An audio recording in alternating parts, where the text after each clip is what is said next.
Basic Brian here. I'm back with another chapter summary for C.S. Lewis's Miracles. And this chapter is called Christianity and Religion. In religion in quotes, kind of the single quote.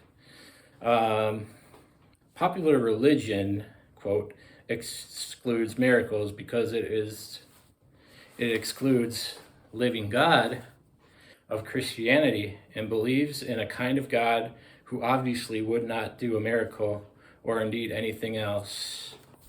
So that's kind of a pantheism, and that's what C.S. Lewis is going to be talking about, comparing with Christianity. And popular religion invents spirits to explain. Man invents spirits to explain natural phenomena, and he gets more enlightened, and the ideas and themes become less anthropomorphic, more abstractions. God becomes the whole show, perceived as the final stage, the most refined, civilized, more profound, more spiritual than Christianity. But pantheism is actually pretty old, and the natural bend of the human mind to describe religion or conceive it. And he talks about theosophy, worship of life force, German worship of a rational spirit, German worship of a racial spirit. It's only pantheism truncated. He also compares old atomic theory and physics compared with pantheism and religion, the theory of atoms and the building blocks compared with the more complicated quantum physics. Pantheism seems mysterious and sublime. Christianity is obvious, but C.S. Lewis says that it's actually quite the reverse. And you get a picture of the gas or the front or the whole show in pantheism. And both in pantheism and popular religion and Christianity, we both believe God is everywhere. The Christian God is everywhere at every point of time and space, and locally present in no time at the same time. Pantheism concludes God is equally present in what we call evil and what we call good, and is indifferent to both. God in Christianity, he is beyond personality. God in pantheism is subpersonal, actually.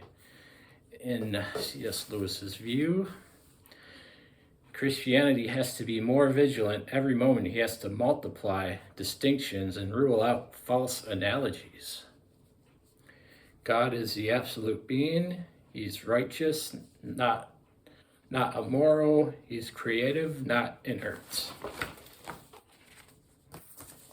And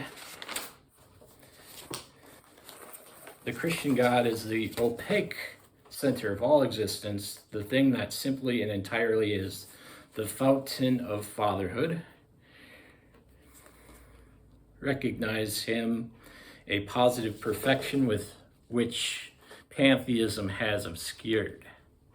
He transcends these limitations which we call personality, passion, change, materiality, and the like.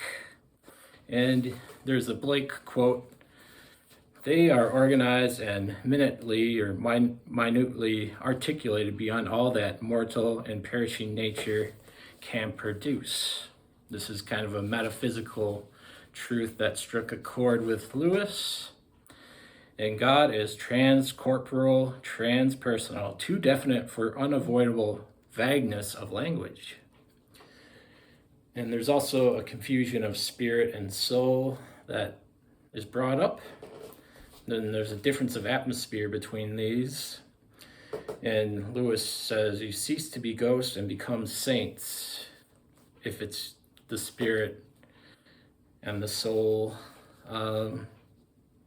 God is the source of passions. He's not inert the way water isn't getting wet. He's the source of it. So it is kind of a misnomer or an obvious thing to state God is that way, because he's beyond that. Pantheism God does nothing, demands nothing. He is there if you wish, like a book on the bookshelf.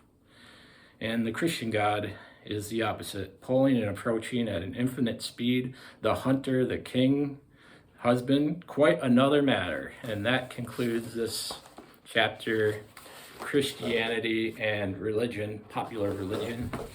From Miracles, all the best. Cheers.